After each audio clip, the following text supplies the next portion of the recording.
Ciao, tifosi del Napoli. Benvenuti ad un altro aggiornamento sul nostro canale.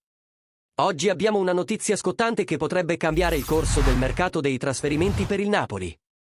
Se non vi siete ancora iscritti, non perdete tempo e cliccate sul pulsante abbonati e lasciate il vostro like per sostenere il nostro lavoro.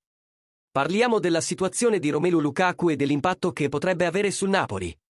Secondo le ultime notizie riportate dalla Repubblica, il Napoli starebbe prendendo una decisione audace per assicurarsi l'attaccante belga dal Chelsea.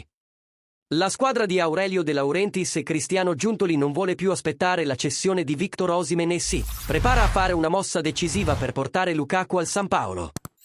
Il Chelsea è già al corrente della decisione di Lukaku, che ha dato la sua parola al Napoli e al tecnico Antonio Conte. Tuttavia, c'è ancora un ostacolo: il costo del trasferimento. I Blues chiedono 40 milioni di euro per l'attaccante, mentre il Napoli ne offre 30. La trattativa è in stallo. La trattativa è in fase di stallo, ma il Napoli sta preparando una nuova offerta, che dovrebbe includere ulteriori bonus, per cercare di chiudere l'affare. Una nuova offerta del Napoli dovrebbe arrivare la prossima settimana e la situazione promette di scaldarsi. Lukaku ha già mostrato grande interesse per il Napoli e per lavorare di nuovo con Conte, quindi la trattativa potrebbe progredire rapidamente.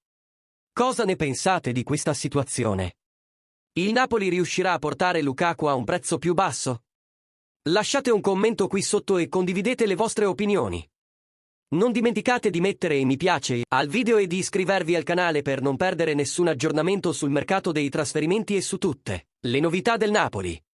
Forza Napoli e alla prossima!